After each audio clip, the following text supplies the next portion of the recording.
Me llamo Inés Ferrer, tengo 24 años, y hasta aquel día creí conocer el significado de la palabra vergüenza. Pero el verdadero sabor de la humillación lo descubrí en el cementerio de Valencia, entre flores marchitas y un viento frío que olía a lluvia y a hipocresía. El entierro de mi padre debía ser un acto de despedida, un momento íntimo, pero se convirtió en un espectáculo de cuchillos envueltos en sonrisas.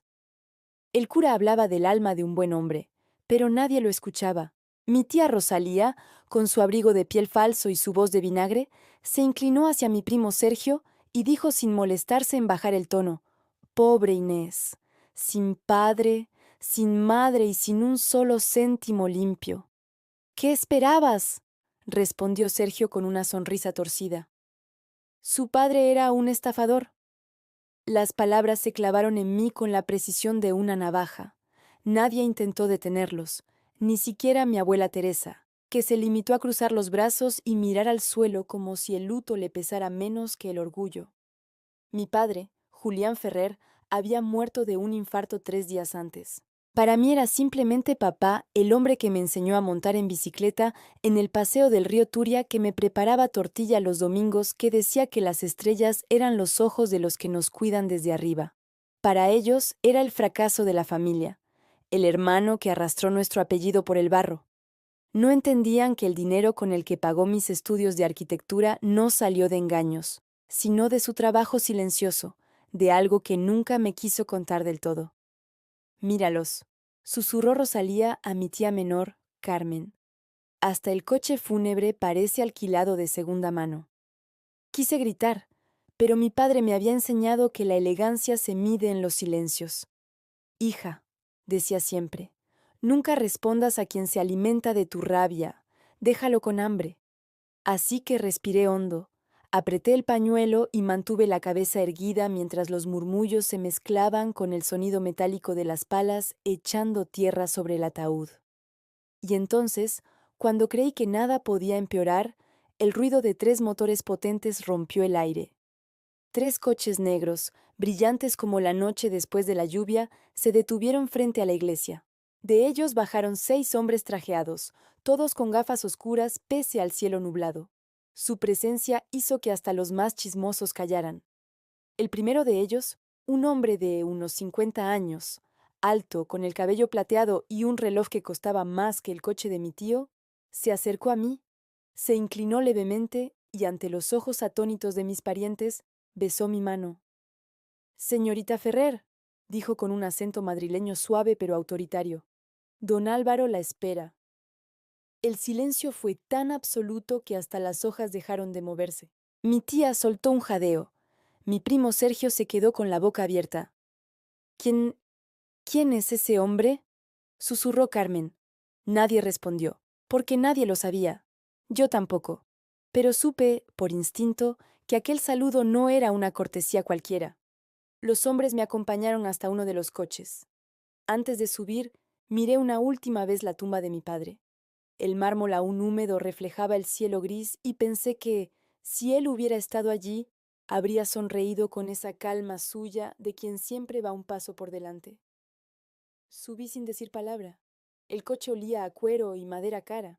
En el asiento delantero, el hombre de cabello plateado hablaba por teléfono en voz baja. «Sí, ya la tenemos. Vamos para allá». Sus palabras me helaron el corazón. ¿Quiénes eran? ¿Qué querían conmigo? ¿Y por qué habían aparecido justo en el funeral de mi padre? El trayecto fue silencioso. A través de la ventanilla vi cómo la ciudad quedaba atrás. Los naranjos, las avenidas mojadas, los carteles viejos de torneos de verano. Todo parecía tan ajeno como si estuviera viendo mi propia vida desde fuera.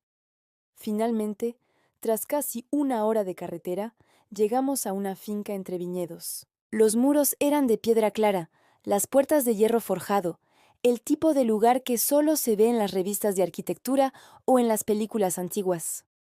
Un mayordomo abrió la puerta y dijo con respeto: «Pase, señorita Ferrer, don Álvaro la espera». El nombre volvió a aparecer como una llave que abría un pasado que yo no recordaba. Don Álvaro era un hombre alto, de unos 60 años, con el pelo blanco y unos ojos grises que no parecían perder detalle.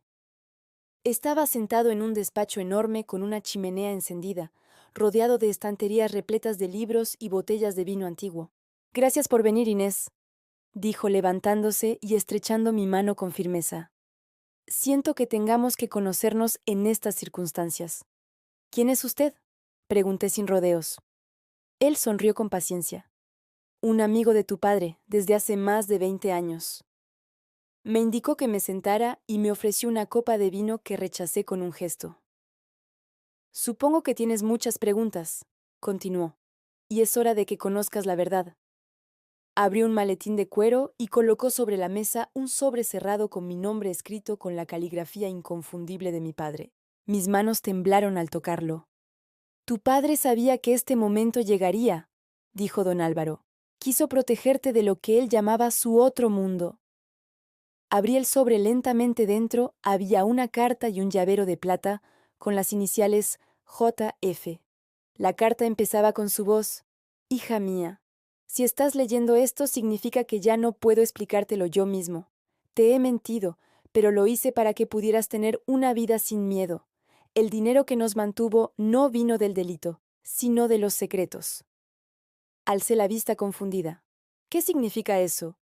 Don Álvaro sirvió una copa para sí mismo y respondió: significa que tu padre era un hombre poderoso, pero invisible. Invirtió en silencio en bodegas, empresas de transporte, galerías de arte y en cosas que no siempre figuran en los registros públicos. ¿Está diciéndome que mi padre era rico? No, respondió. Estoy diciendo que tu padre era respetado. Y en este país, Inés, eso vale más que el dinero. Me quedé sin palabras. Pensé en mis años de estudiar con becas, en los comentarios hirientes de mis tíos, en las cenas donde todos hablaban de mi padre como si fuera una vergüenza. Me sentí estúpida por haber creído sus historias. Don Álvaro continuó: Tu padre me pidió que te ayudara a comprender su legado. Si decides aceptarlo, hay una red de personas, empresas y compromisos que ahora dependen de ti. No quiero nada de eso, dije instintivamente. Solo quiero paz. Él asintió, como si esperara esa respuesta. Tu padre también dijo que te daría tiempo. No hay prisa, pero hay cosas que debes saber antes de decidir. Me llevó hacia una estantería y sacó una carpeta gruesa llena de documentos. Eran escrituras de propiedades, acciones en sociedades, contratos con nombres que reconocí de las noticias. Empresas que daban trabajo a cientos de personas en toda la Comunidad Valenciana. Tu padre nunca fue un delincuente, dijo don Álvaro. Fue un mediador, un hombre que arreglaba problemas cuando la ley no llegaba. Recordé las noches en que mi padre salía tarde diciendo que tenía que ayudar a un amigo. Recordé los sobres cerrados que guardaba en su escritorio y las llamadas misteriosas que siempre terminaban con la misma frase: Tranquilo, lo resolveré. Por primera vez todo encajaba. Me apoyé en la mesa, sintiendo el peso de una verdad que me cambiaba por dentro. ¿Y mi familia materna? Pregunté finalmente. ¿Sabían algo de esto? Don Álvaro soltó una risa breve y amarga.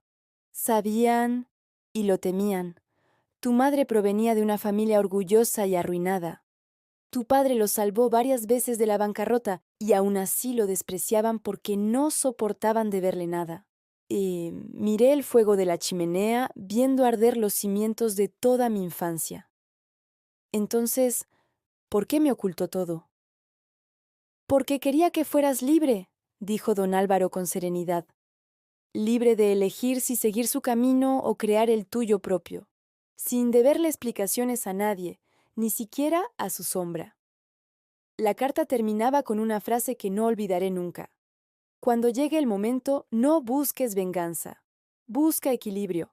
El respeto que te negaron te lo ganarás sin levantar la voz. Salí de aquella finca cuando ya anochecía. Los viñedos dormían bajo la niebla, y el aire olía a tierra húmeda y a promesa. Los hombres me llevaron de vuelta a la ciudad sin decir palabra, pero yo ya no era la misma que había llegado al funeral esa mañana. Mientras el coche avanzaba por la carretera vacía, pasé los dedos por las iniciales grabadas en el llavero de plata y pensé en lo que había heredado. No solo bienes o secretos, sino una historia enterrada bajo años de silencio. Y comprendí que mi padre no había muerto del todo. Él seguía ahí, en cada decisión que me esperaba, guiándome desde las sombras. Cuando desperté al día siguiente, el cielo de Valencia tenía ese tono dorado que solo aparece después de la lluvia. La ciudad olía a pan recién hecho y a gasolina, y por un momento pensé que todo lo del día anterior había sido una pesadilla. Pero la carta seguía sobre mi mesa, abierta, con la tinta de mi padre ya seca, pero aún viva. Leí otra vez la última línea. Cuando llegue el momento, no busques venganza, busca equilibrio. Y supe que el momento ya había llegado, aunque yo no lo hubiera elegido. Durante los días siguientes, don Álvaro me llamó cada mañana. No insistía, pero tampoco me dejaba desaparecer. «Tu padre preparó una estructura para ti», me explicó en una de esas llamadas. «Una red legal, completamente limpia. Puedes vivir de ello el resto de tu vida sin levantar sospechas». Yo no quería dinero, quería respuestas. Así que acepté su invitación a viajar a Madrid. Me recogió en la estación de Atocha un hombre joven, de traje oscuro y sonrisa profesional. Me llevó directamente a una oficina en el barrio de Salamanca, donde los ascensores olían a perfume caro y a poder. En la puerta del despacho, un cartel discreto: Ferrer Asociados, consultoría estratégica. ¿Mi padre tenía una oficina aquí?, pregunté.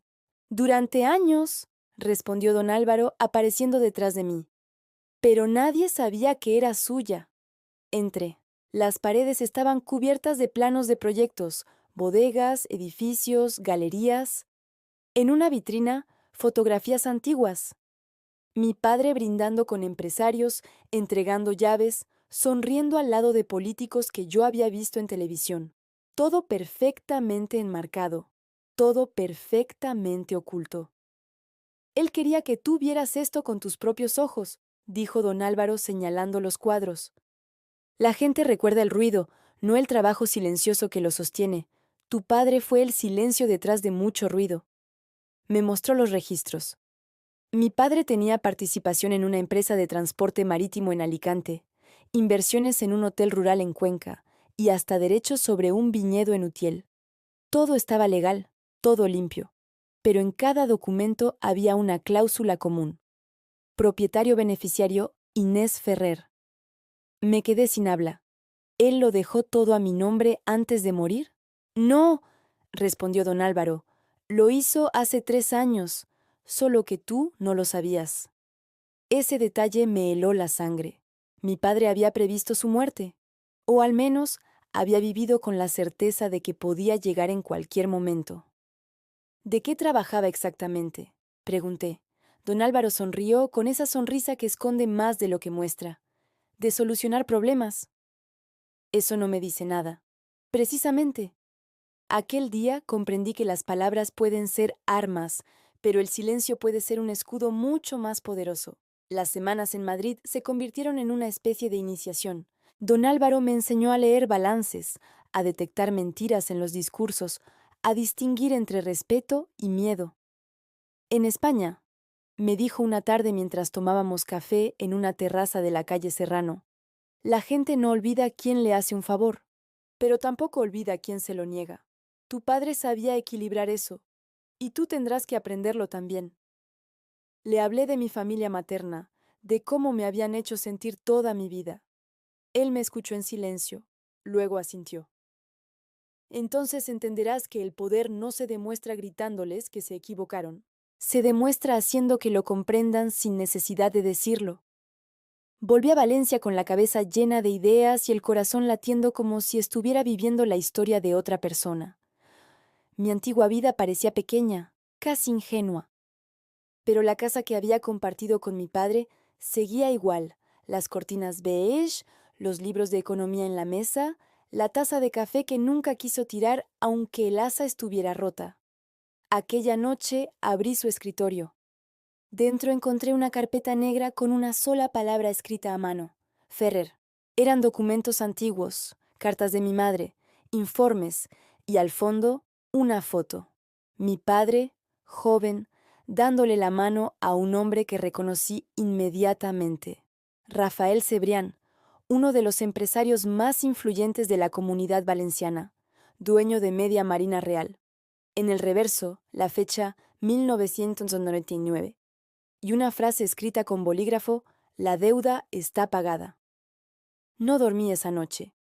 Me pregunté qué tipo de deuda era aquella y por qué mi padre había sentido la necesidad de dejar constancia escrita. 2 días después sonó el teléfono. «Señorita Ferrer, soy Rafael Cebrián. Su padre me habló mucho de usted. ¿Podría venir mañana a verme?» El corazón me dio un vuelco. No sabía si sentir miedo o curiosidad. Al día siguiente me recibió en su despacho, en un edificio que olía a mármol y poder. Era un hombre de unos 60 años, con el cabello peinado hacia atrás y un reloj que podría pagar la matrícula de toda una universidad.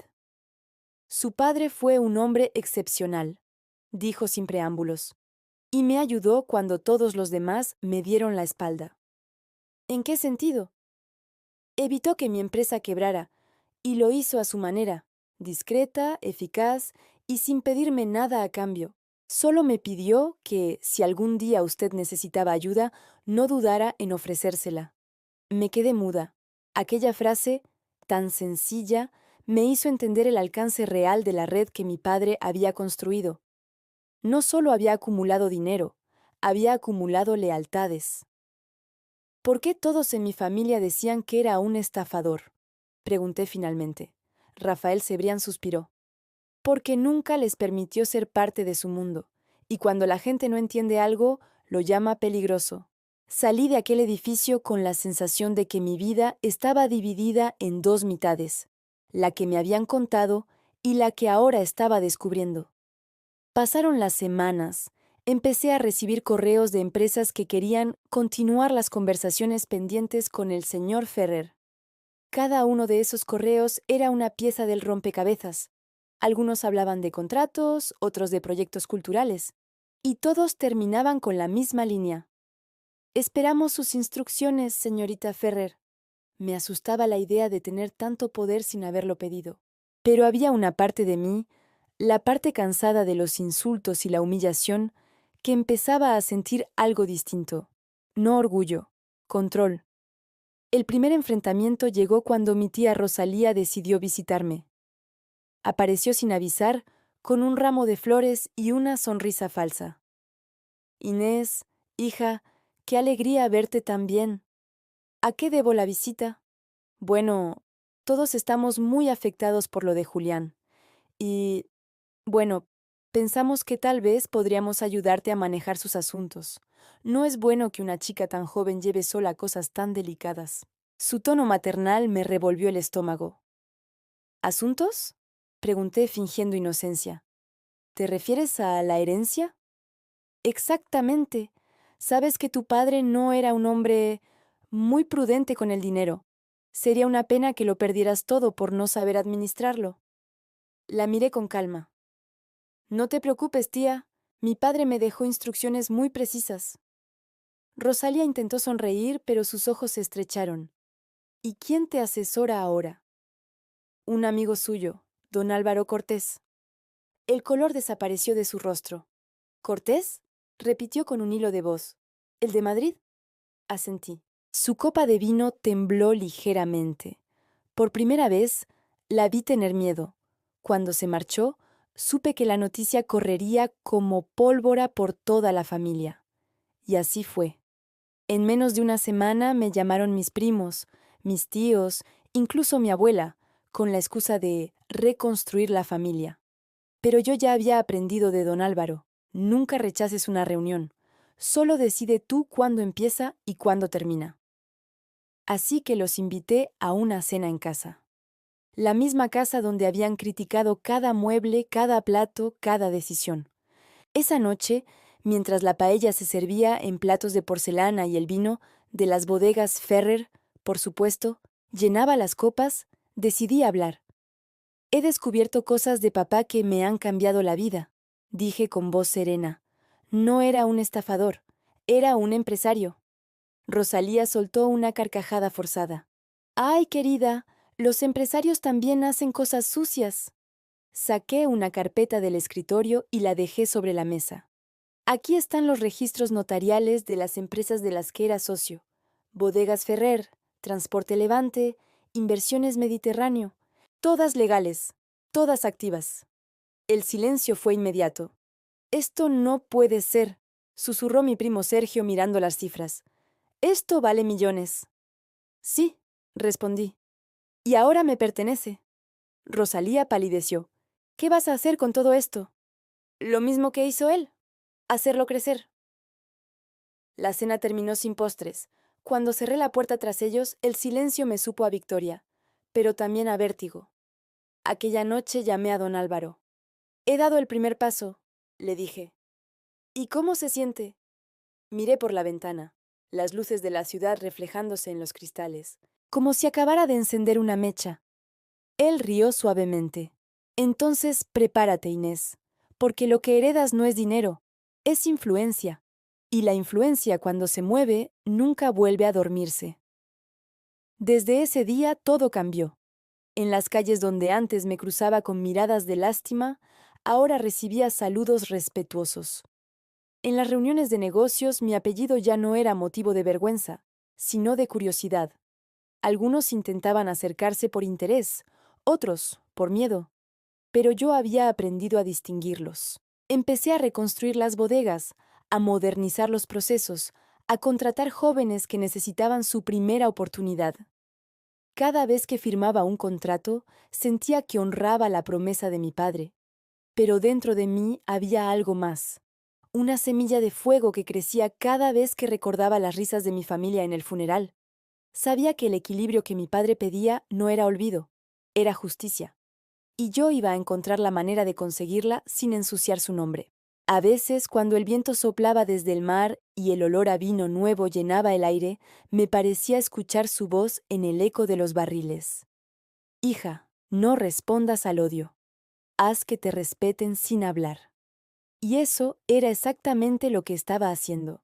Pasaron los meses y Valencia empezó a tratarme como si siempre hubiera pertenecido a ella.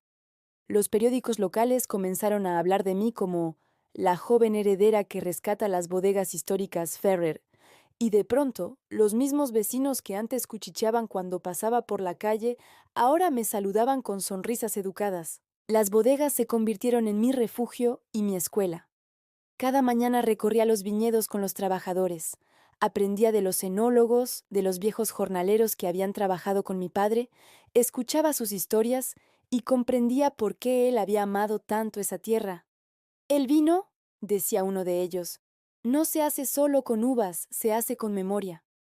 Y aquella memoria era ahora mi responsabilidad. Mientras tanto, don Álvaro seguía guiándome a distancia. Sus llamadas eran cada vez más estratégicas, menos sentimentales. Inés, me decía, los Ferrer siempre fueron buenos con la tierra, pero ahora debes aprender a ser buena con las personas. La tierra te da frutos, la gente te da poder. Y yo aprendía. Aprendía a negociar, a mantener la calma cuando los empresarios intentaban aprovecharse de mi juventud, a usar la cortesía como escudo y el silencio como arma. Un día recibí una invitación que cambiaría todo. El Ayuntamiento de Valencia organizaba una cena de gala en honor a los empresarios que contribuían al desarrollo de la comunidad. Mi nombre estaba en la lista junto a figuras que había visto solo en la prensa. Me quedé mirando la tarjeta dorada sobre la mesa y pensé en mi padre, que nunca asistió a esos eventos porque no hacía falta ser visto para ser importante. Pero yo sí iría, no por vanidad, sino porque ya era hora de que el apellido Ferrer volviera a ocupar su lugar en la ciudad. Me preparé con cuidado, un vestido negro sencillo, pendientes de perlas y el anillo de mi padre, el que siempre llevaba cuando tenía que cerrar un trato importante. La gala se celebró en un hotel de lujo frente al mar. Las luces reflejaban en los ventanales, las risas flotaban en el aire como humo dulce, y la música de jazz se mezclaba con el tintinear de las copas.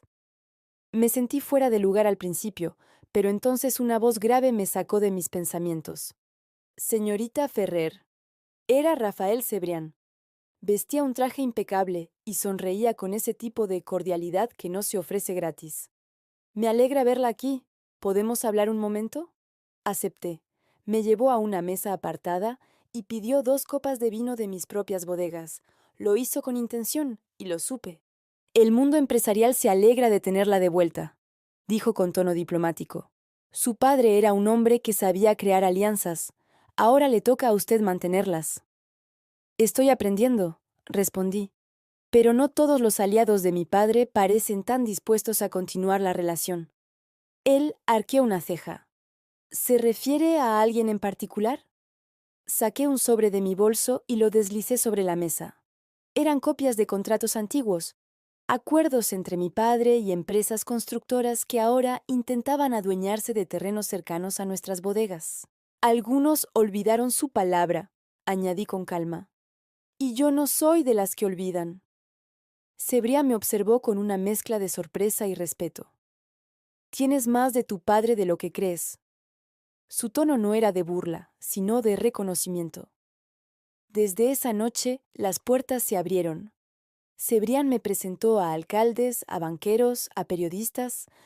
Yo hablaba poco, pero escuchaba todo, aprendiendo el lenguaje invisible de las élites, los gestos, las pausas, los favores disfrazados de cortesía. La prensa empezó a retratarme como la nueva voz femenina del sector vitivinícola. Mi familia, por supuesto, notó el cambio. Mi tía Rosalía fue la primera en volver a aparecer. Inés, cariño, me dijo una mañana al llegar sin aviso. He oído que vas a recibir un premio del ayuntamiento.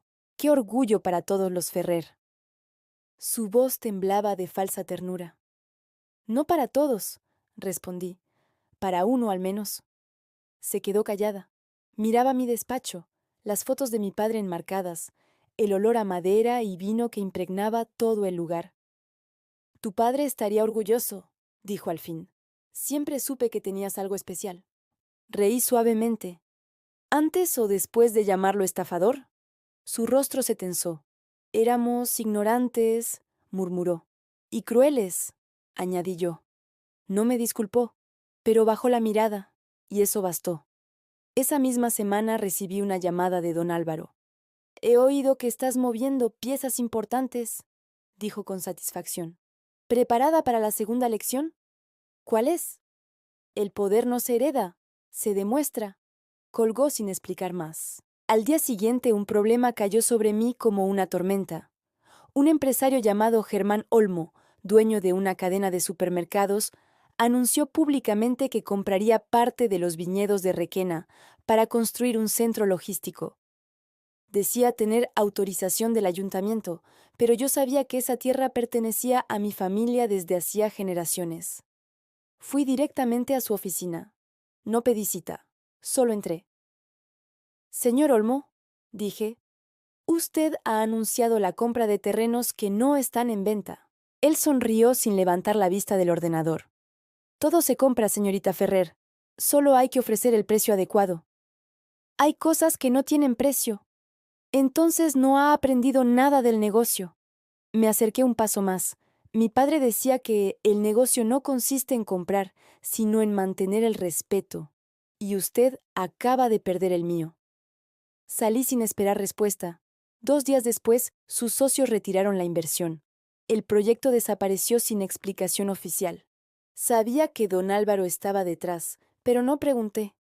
Aquello fue mi primera victoria verdadera y también mi primera advertencia.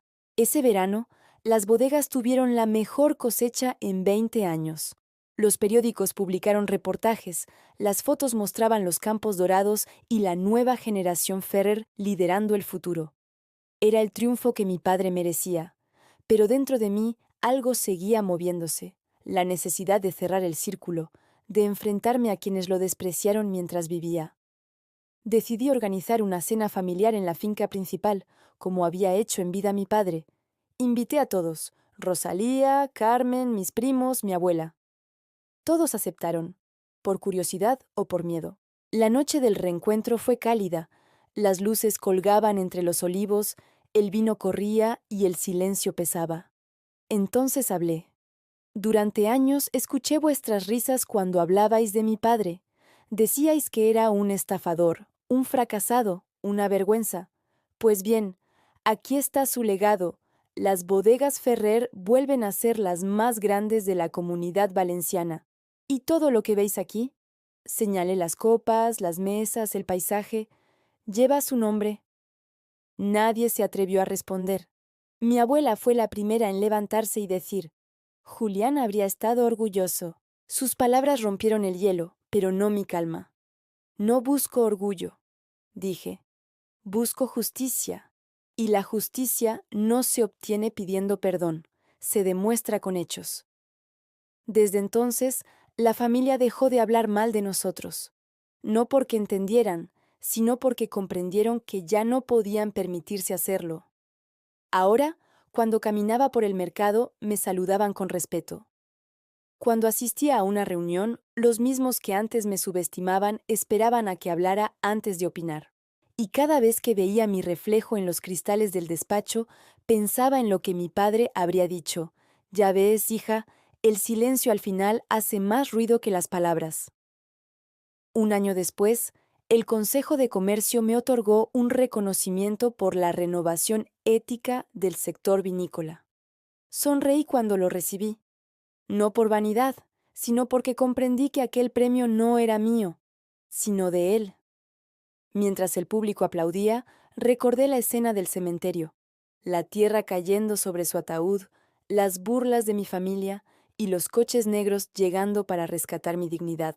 Todo parecía una vida lejana, pero en realidad solo había pasado un año. Yo ya no era la hija del estafador. Ahora era la heredera del silencio, la mujer que había aprendido a hablar cuando todos esperaban que callara, y a callar cuando todos querían que hablara.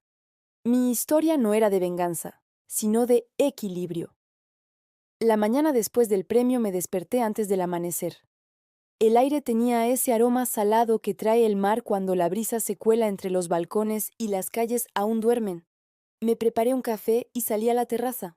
La ciudad despertaba lentamente, y por primera vez en mucho tiempo sentí que todo encajaba, como si la vida hubiera decidido devolverme, una por una, las piezas que me quitó. Encendí el portátil. Había decenas de correos, felicitaciones, entrevistas solicitadas, ofertas de colaboración. Pero uno llamó mi atención. Un remitente desconocido, solo una frase en el asunto. Tu padre estaría orgulloso. Dentro del mensaje había una sola línea. Don Álvaro desea verte esta noche en la finca. Hay algo que debes saber. No explicó más. Pasé todo el día inquieta. ¿Qué más podía quedarme por descubrir? A las 9 de la noche llegué a la finca. La casa estaba iluminada, pero vacía, en silencio. En el despacho, don Álvaro me esperaba junto a una copa de vino. Has cambiado mucho, Inés, dijo con una sonrisa leve. Ya no eres la muchacha que temblaba en el funeral. He tenido buenos maestros. Tu padre fue el mejor de ellos, respondió mirándome con una mezcla de nostalgia y respeto. Y también el más reservado. Hay algo que no te contó. ¿Qué cosa? Pregunté con el corazón acelerado. La razón por la que todo esto existe. Se acercó al escritorio y colocó una caja de madera sobre la mesa. Esto lo guardó durante 20 años. Dentro había documentos, cartas y una pequeña fotografía de una mujer joven. ¿La reconoces? No, dije confundida. Se llama Elena Rivas. Tu madre la conocía. Era su amiga de juventud. Ella fue quien ayudó a tu padre a empezar su primera empresa, y fue también quien lo traicionó. Don Álvaro me contó la historia con la calma de quien lleva mucho tiempo guardando un secreto. Elena había sido socia de mi padre cuando fundaron su primera bodega en Utiel, pero cuando las deudas los acorralaron, ella firmó un acuerdo a escondidas con un competidor y lo dejó solo con los préstamos y las pérdidas. Mi padre logró salvarlo todo, pero nunca volvió a confiar plenamente en nadie. Ella se fue a vivir a Barcelona, continuó don Álvaro. Tiene una hija de tu edad. Y ahora ha regresado. ¿Regresado? ¿Por qué? Pregunté. Porque quiere comprar parte de tus terrenos. De los tuyos. Me quedé helada. ¿Y usted cree que debo vendérselos? No, respondió él con firmeza. Creo que debes conocerla y entender lo que significa cerrar un círculo. Pero antes de continuar, quiero hacerte una invitación muy especial. Suscríbete al canal y deja tu me gusta. Esto me ayuda a ver que me apoyas y disfrutas de mis historias. Y comenta aquí abajo desde qué ciudad nos estás viendo. Ahora, continuemos.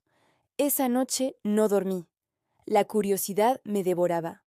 Pasé horas leyendo las cartas entre mi padre y Elena. Al principio eran cálidas. Hablaban de proyectos de sueños de un futuro compartido, pero luego se volvieron frías distantes, hasta que solo quedaban recriminaciones y silencio. Al amanecer decidí que la vería, no para vengarme, sino porque necesitaba mirarla a los ojos y entender qué había llevado a alguien a traicionar a un hombre como mi padre. El encuentro fue en un café del centro de Valencia, uno de esos lugares donde el tiempo parece detenido. Ella llegó puntual, una mujer elegante de cabello recogido y mirada afilada. Cuando me vio sonrió con un gesto que no supe leer. «Eres igual a tu padre». «Eso dicen». «Y también tienes su forma de mirar. No perdonas». «No olvido», corregí. «Vengo a ofrecerte algo». Sacó una carpeta del bolso y la deslizó por la mesa. «Quiero invertir contigo». «No comprar, invertir». «Juntas podemos duplicar la producción, abrir mercado en el extranjero. Puedo conseguir los contactos que tu padre nunca quiso usar».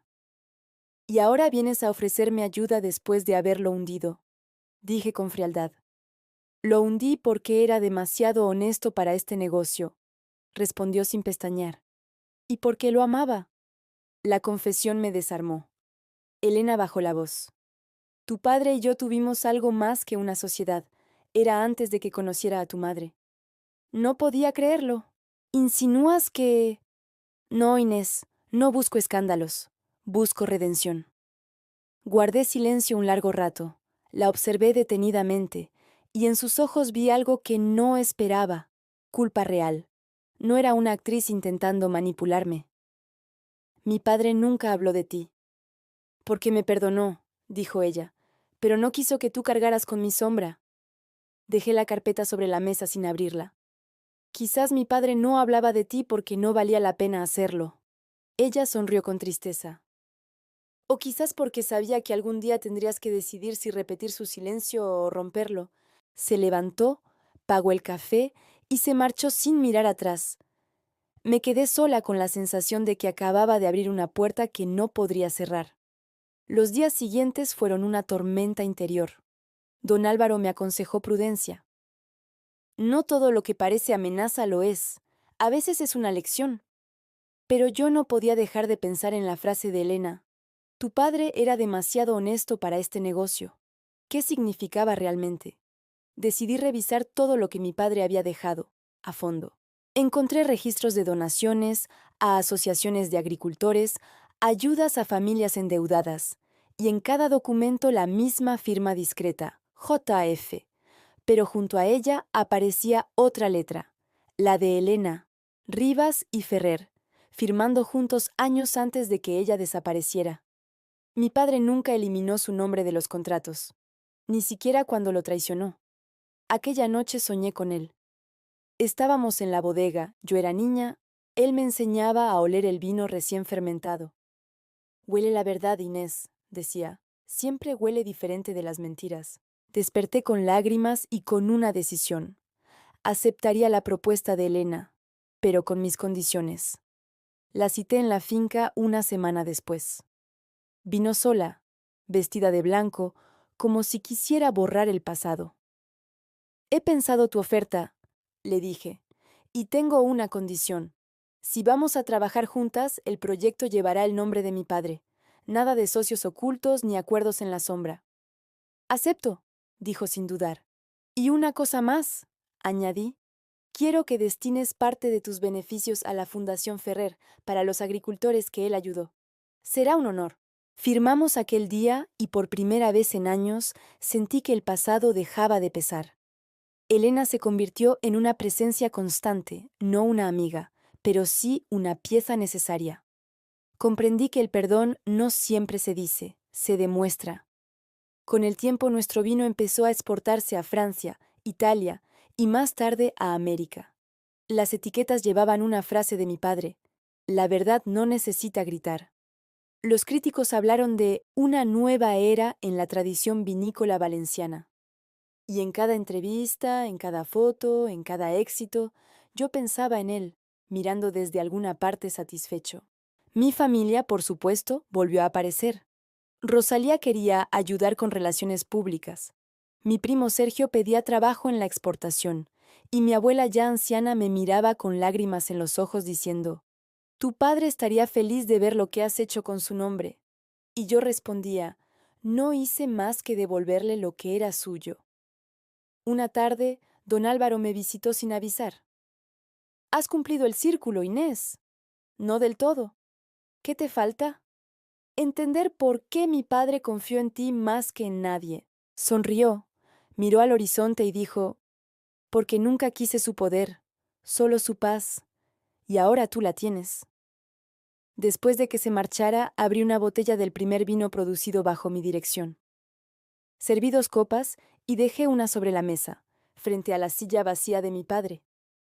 «Por ti», susurré, «por todo lo que me diste sin decirlo». Esa noche el viento sopló desde los viñedos, como un murmullo antiguo, y por primera vez desde su muerte sentí que el silencio no dolía, sino que acompañaba. Y entendí finalmente que la verdadera herencia no eran las tierras, ni el dinero, ni el poder, era la serenidad de saber quién soy sin tener que explicarlo.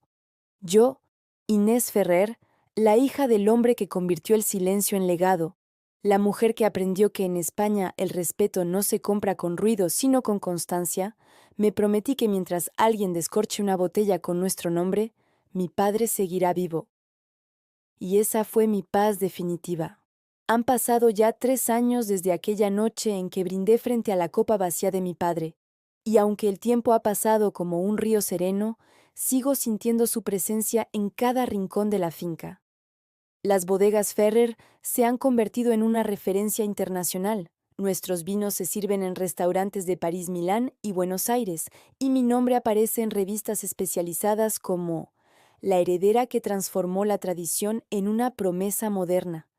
Pero más allá de los titulares, mi vida se ha vuelto una coreografía entre el pasado y el presente.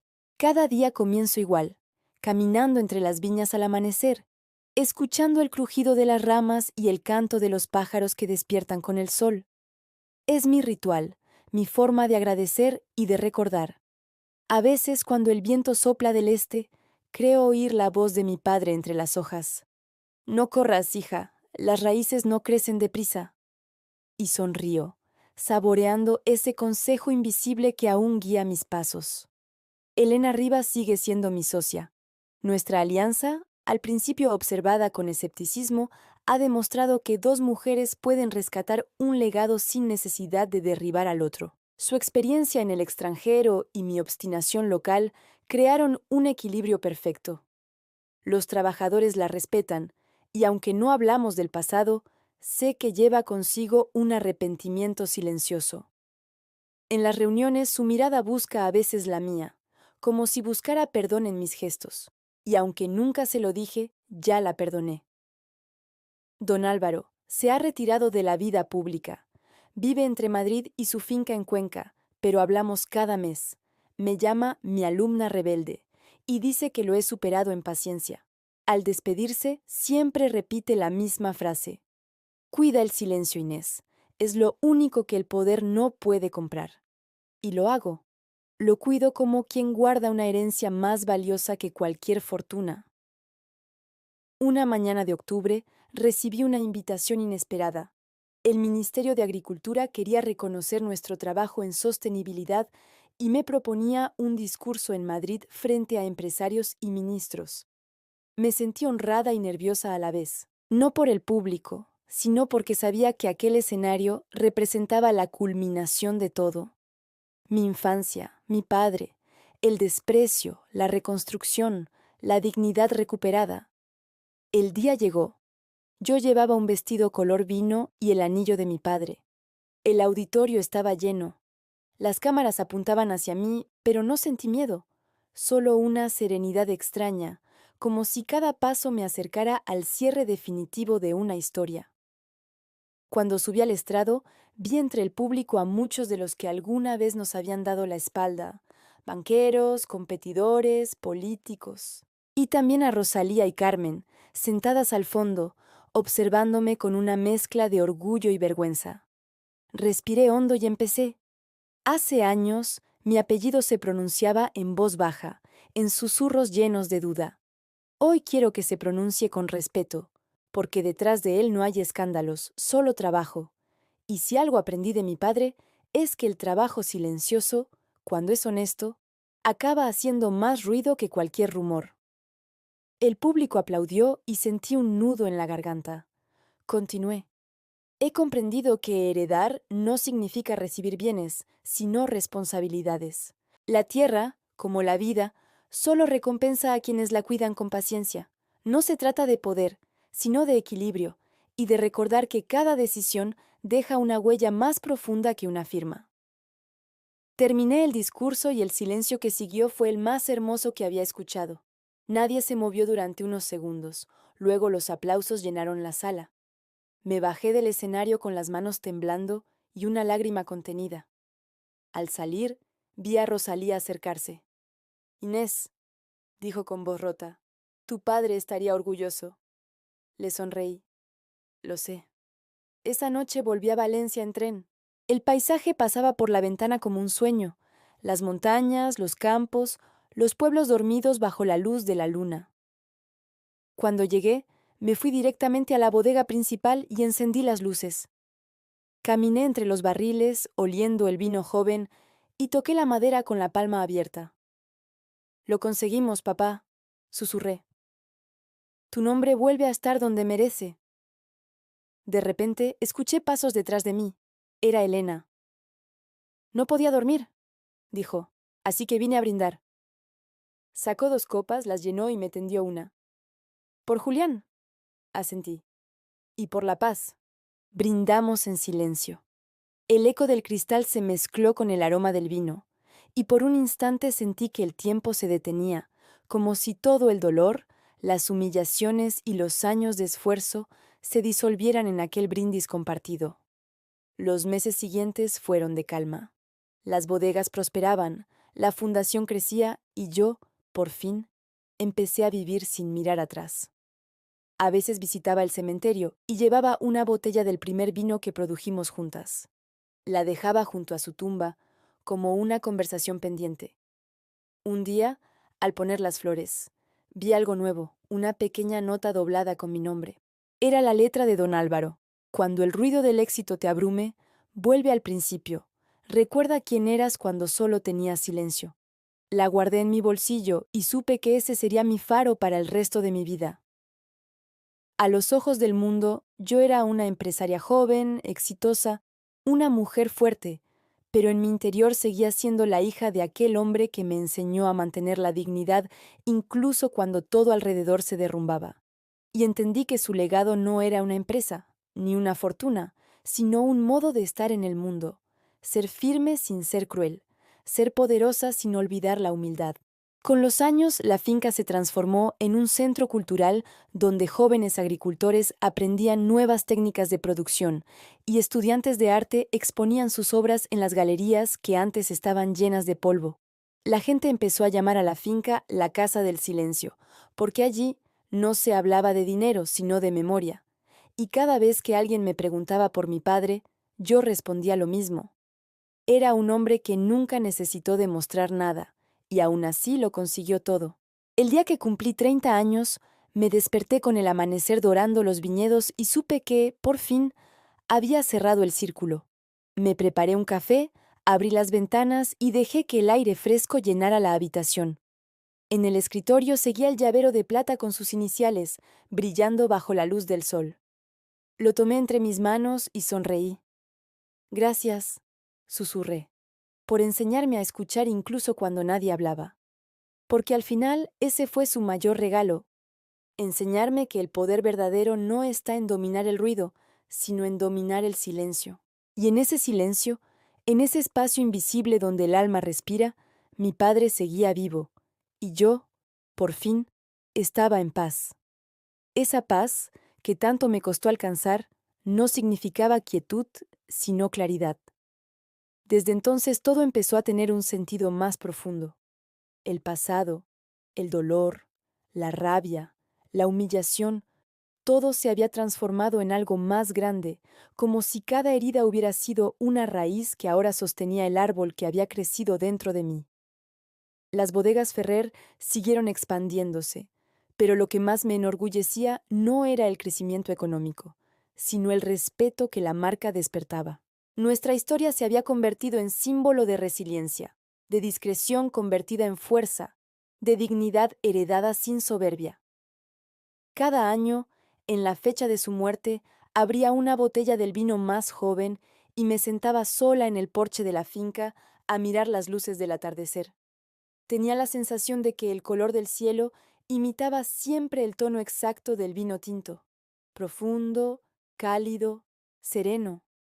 A veces hablaba en voz alta, como si mi padre pudiera escucharme desde algún rincón invisible. Ya no duele, le decía. Ahora solo pesa, pero de un modo bueno, como una responsabilidad que da sentido. Elena solía acompañarme en esos aniversarios sin decir mucho. Sentarse a mi lado con una copa era suficiente. Entre nosotras se había formado una complicidad tranquila, de esas que no necesitan palabras. Un día, cuando el sol se escondía detrás de las colinas, ella me dijo: «Tu padre estaría orgulloso de nosotras, no solo por el negocio, sino porque convertimos su historia en algo que no termina». Y tenía razón, nada termina cuando hay alguien dispuesto a recordarlo. Pero antes de continuar, dime aquí en los comentarios qué te está pareciendo esta historia hasta ahora y qué harías tú en mi lugar. No te vayas del video porque lo que viene a continuación te pondrá la piel de gallina. Ahora continuemos. Con los años, nuestra bodega se transformó también en un espacio de formación para jóvenes mujeres del medio rural. Creamos becas, programas de liderazgo, foros sobre sostenibilidad y emprendimiento. Por primera vez vi cómo la tierra que mi padre cultivó con silencio daba frutos de voces nuevas. De algún modo, ese era su legado multiplicado. Una tarde recibí una carta sin remitente. Dentro, una sola frase escrita a mano. La elegancia verdadera no se mide en ropa ni en títulos, sino en la calma con la que respondes al desprecio. Era su letra.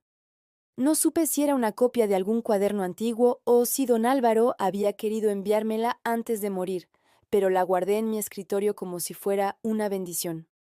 El tiempo pasó, las estaciones siguieron su ciclo, los viñedos florecían y se dormían, y la finca se llenaba cada vez más de gente que venía a conocer la historia de la hija que rescató el nombre del padre. A veces me pedían que contara mi historia en entrevistas o documentales, y aunque siempre aceptaba, decía lo mismo.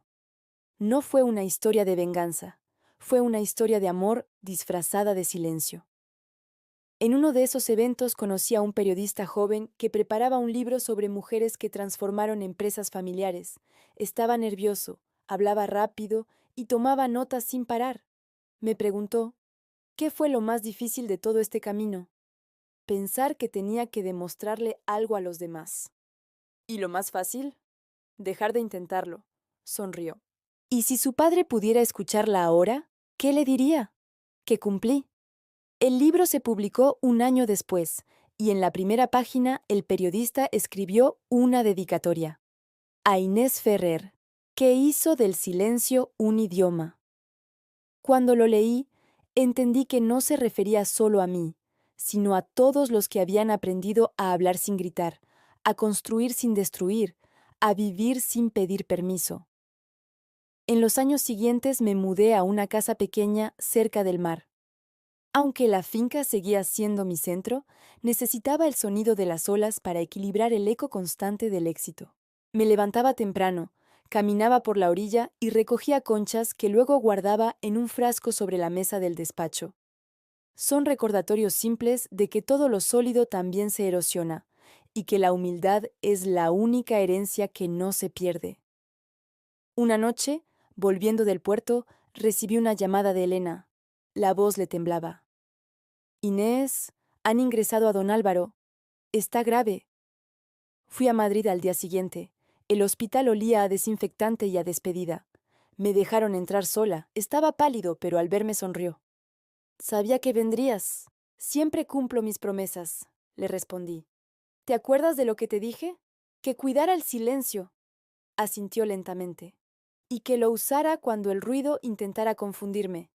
Tomó mi mano y añadió, lo hiciste bien, Inés, más de lo que yo imaginé. Murió 2 días después. La misa fue discreta, como él habría querido. En su testamento dejó una carta para mí. El poder del silencio es eterno, pero solo si se comparte. Que tu historia inspire a otros a hablar menos y hacer más. Volví a Valencia con el corazón encogido, y en su honor organicé un encuentro anual en la finca llamado Las Voces del Silencio, donde emprendedores artesanos y mujeres del campo se reunían para compartir experiencias sin prensa ni discursos, solo conversaciones reales. Muchos decían que aquel evento tenía algo mágico, una calma que no se encontraba en ningún otro lugar. Y era cierto. Allí, entre los viñedos, la gente volvía a recordar que el éxito no se mide en ruido, sino en raíces. Con el tiempo, dejé de ser la heredera de Ferrer y pasé a ser simplemente Inés, alguien que había aprendido a vivir sin demostrar nada. A veces me visitaban jóvenes con historias parecidas a la mía, rechazos familiares, sueños truncados, culpas heredadas, y yo siempre les decía, el respeto no se pide, se gana, no con furia, sino con constancia, y cuando lo consigues, ya nadie puede quitártelo. En los últimos años abrí una pequeña biblioteca en la finca dedicada a la memoria de mi padre. En la entrada, una placa con su frase grabada, el poder no está en gritar más fuerte, sino en hacer que todos escuchen cuando hablas en voz baja. Cada vez que paso por ahí, rozo las letras con la yema de los dedos como quien toca una reliquia. A veces pienso que mi historia podría haber sido muy distinta si aquel día en el cementerio no hubieran llegado los coches negros. Si me hubiera dejado aplastar por la vergüenza y las voces ajenas. Pero el destino tiene su propio modo de escribir las segundas oportunidades. Yo solo supe leerlo. Hoy, cuando cae la tarde y el cielo se tiñe del mismo color que el vino, me siento en el porche con una copa entre las manos, mirando cómo el sol se esconde detrás de las viñas. Todo está en calma, solo se escucha el rumor del viento y el zumbido lejano de las abejas. Pienso en mi padre, en don Álvaro, en Elena, y en la niña que fui aquella mañana en el cementerio. Cierro los ojos y sonrío. Sé que ya no necesito demostrar nada, porque el silencio, mi viejo aliado, me lo dice todo. Y así entre la tierra, el vino y la memoria, mi historia termina donde empezó, no con ruido, sino con una verdad serena y profunda. La de una hija que aprendió a transformar la humillación en legado, el dolor en fuerza y el silencio en eternidad. El amanecer llegó con un brillo pálido sobre los viñedos, como si el sol dudara antes de mostrarse. Yo estaba despierta desde horas antes, mirando el reloj, esperando una llamada que podía cambiarlo todo. Llevábamos meses planeando una nueva expansión hacia el norte de España, una alianza con bodegas familiares en La Rioja, una oportunidad enorme para convertir a Ferrer en un nombre nacional. Pero esa mañana, el silencio del teléfono pesaba demasiado. Sabía que algo no iba bien. A las 8 sonó por fin. Inés, soy Javier. La voz del gerente financiero temblaba. Hay un problema con la documentación de la finca de Requena. ¿Qué tipo de problema? Pregunté. Legal. No aparece a nombre de la empresa, sino de una sociedad que nunca declaramos. Sentí un vacío en el estómago. ¿Qué sociedad? La firma Rivas Asociados. Me quedé muda. Elena. A mediodía ya estaba en su oficina. La encontré de pie frente a la ventana, con los papeles sobre la mesa. Podías haberme llamado antes, dije. Pensaba hacerlo. ¿Pensabas o esperabas que no lo descubriera? Ella suspiró. Inés, esa sociedad se creó hace años, cuando tu padre y yo intentamos proteger ciertos activos del banco. No tiene nada ilegal. Entonces, ¿por qué no me lo dijiste? Porque creí que no lo necesitarías saber. Su tono era sereno, pero había algo en su mirada que me hizo dudar. ¿Qué estás escondiendo? Nada que te perjudique. No respondí. Me limité a observarla, esperando alguna grieta en su máscara. Esa noche revisé los archivos de la empresa hasta el último contrato. Cuanto más leía, más desconfiaba. La sociedad Rivas y Asociados figuraba como propietaria de 3 terrenos y en 2 de ellos había deudas antiguas impagas. Mi padre nunca habría dejado algo así sin resolver. Había más sabía que lo había. Al día siguiente pedí a don Manuel, el notario de confianza de mi padre, que revisara los registros históricos. 2 días después me llamó. Inés, he encontrado algo curioso. La sociedad fue creada con 2 firmantes, Elena Rivas y Julián Ferrer. Pero las últimas modificaciones se hicieron después de la muerte de tu padre.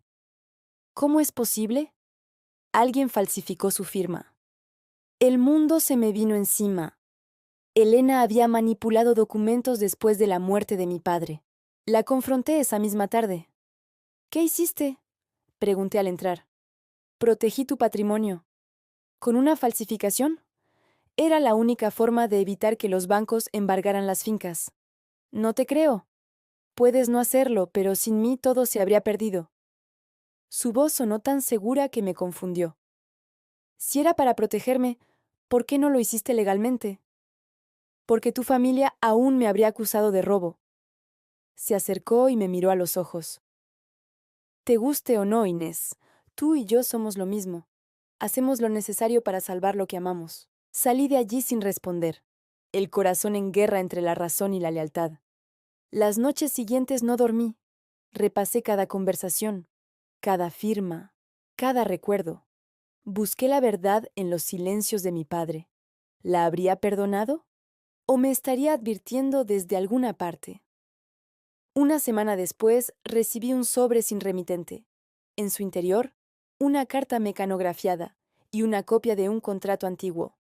La carta decía: no todo lo que tu padre guardó era limpio. No juzgues antes de conocer. El contrato mostraba una transferencia de fondos entre mi padre y un empresario ahora retirado, usando la misma sociedad que Elena intentaba proteger. Me temblaron las manos. Mi padre había participado en ese juego gris del que siempre intentó mantenerme alejada. De pronto todo encajó. Elena no había mentido del todo. La sociedad había sido una red de seguridad, un escudo ante la corrupción bancaria y los intereses de políticos que exigían sobornos para permitir exportaciones. Mi padre había aceptado jugar sucio para salvar a decenas de agricultores que habrían perdido sus tierras, y Elena había seguido su método tras su muerte. El descubrimiento me descolocó.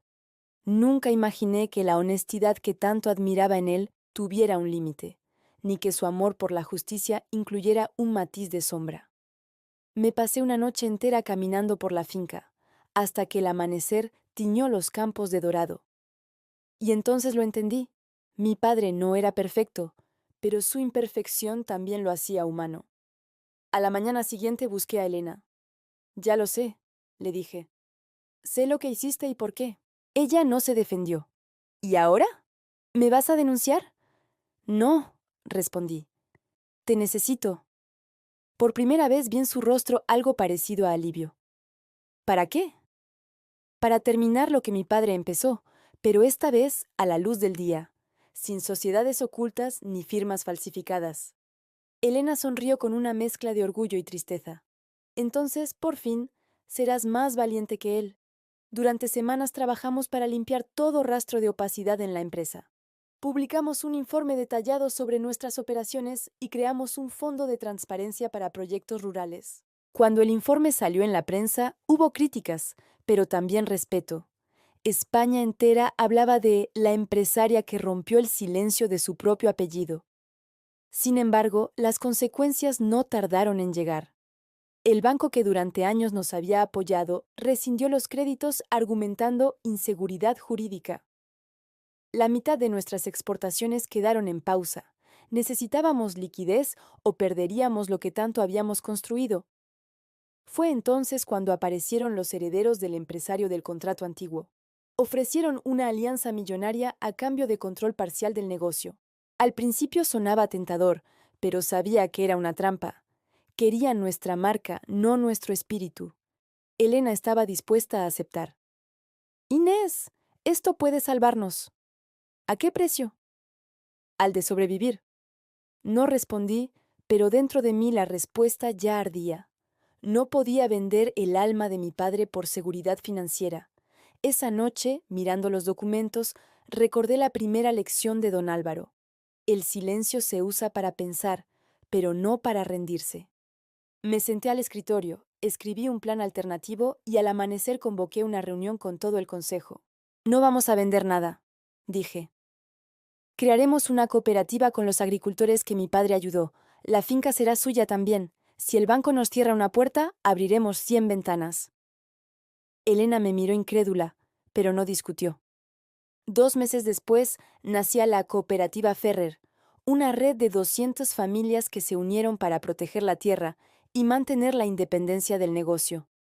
La noticia recorrió España como un símbolo de resistencia rural. Un periódico tituló De hija avergonzada a líder que rescata el alma del vino valenciano. Poco a poco los números se estabilizaron, los clientes volvieron y las exportaciones crecieron de nuevo. Pero algo había cambiado dentro de mí. Ya no sentía la euforia del éxito, sino una serenidad madura, esa que nace cuando sabes que tu destino no depende del aplauso, sino de la coherencia. Elena anunció su retiro poco después. He hecho mi parte, dijo. Ahora te toca a ti. Le agradecí sin palabras. Su figura se alejó por el camino de tierra entre los viñedos, y supe que probablemente no volvería a verla. Aquella noche escribí una carta a mi padre, una que nunca enviaría. He aprendido que el bien no siempre es limpio, pero sigue siendo bien cuando protege a los justos.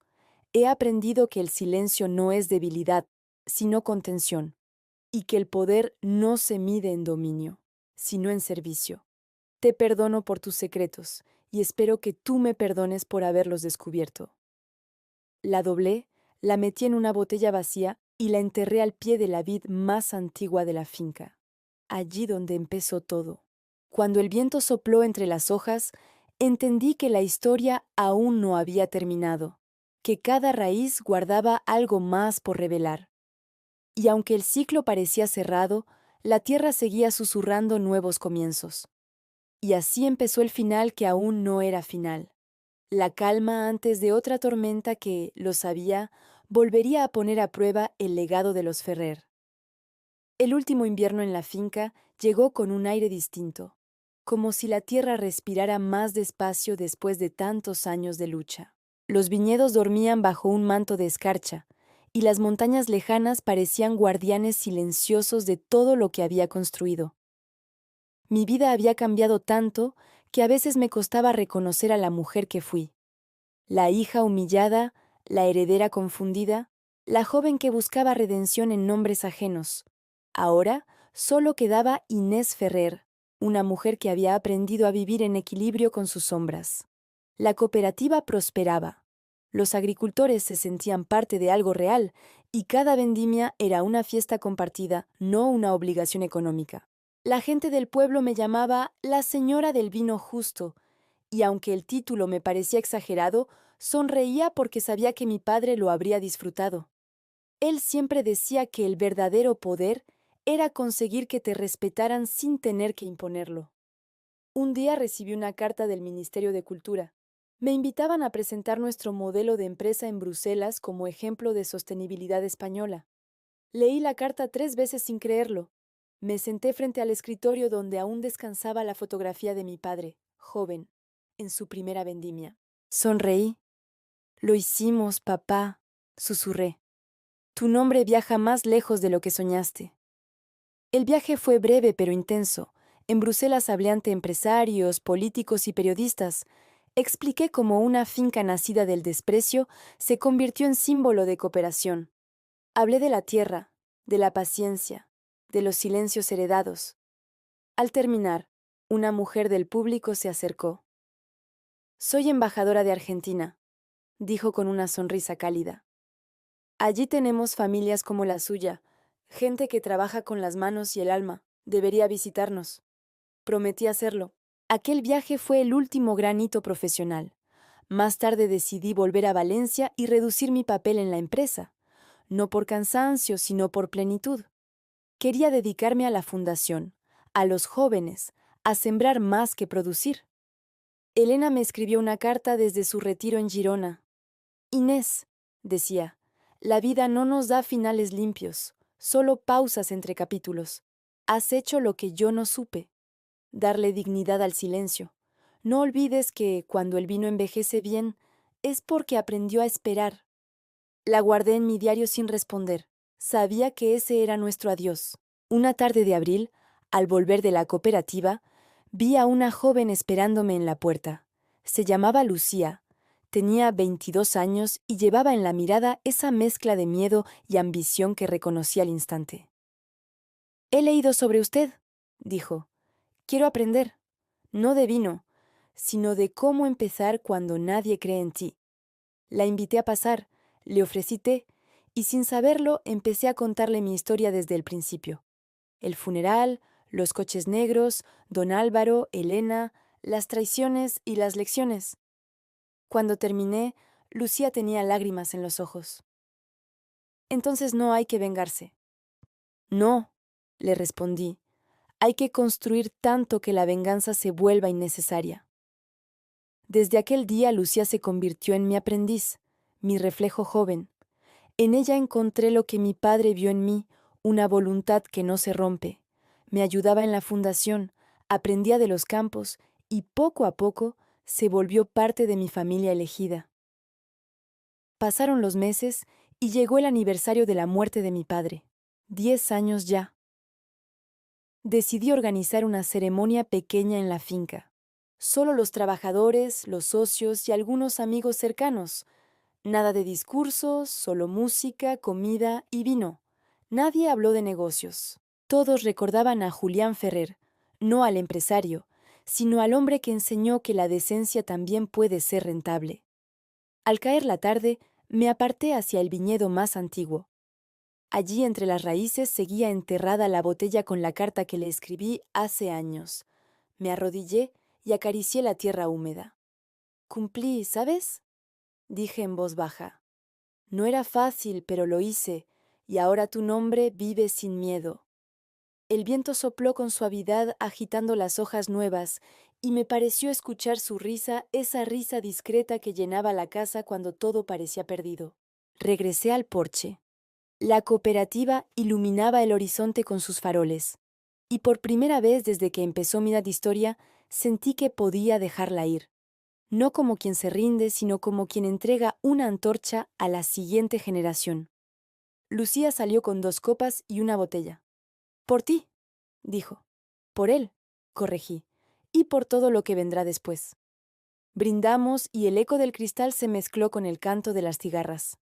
Esa noche no dormí. Quedé despierta mirando las estrellas.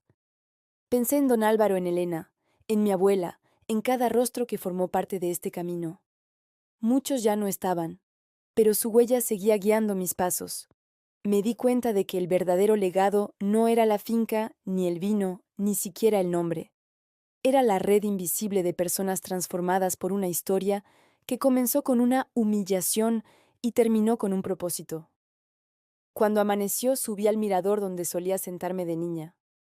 El sol salía sobre los campos, y el brillo dorado del horizonte me recordó al primer día que tomé las riendas del negocio. Solo que esta vez no había miedo, sino gratitud. Saqué del bolsillo el viejo llavero de plata con las iniciales JF. Lo besé y lo dejé colgado en la puerta de la bodega. «Es tuyo otra vez», susurré. «Yo ya hice mi parte». Mientras bajaba por el camino de tierra, vi a los trabajadores comenzar la jornada. Las risas, las voces, el sonido de las herramientas. Todo seguía vivo, y supe que podía irme tranquila. La finca ya no me necesitaba. Era del pueblo, del vino, de la historia. Me alejé sin mirar atrás. El viento trajo el olor del mosto nuevo, y entendí que la vida, como el vino, solo alcanza su plenitud cuando se comparte.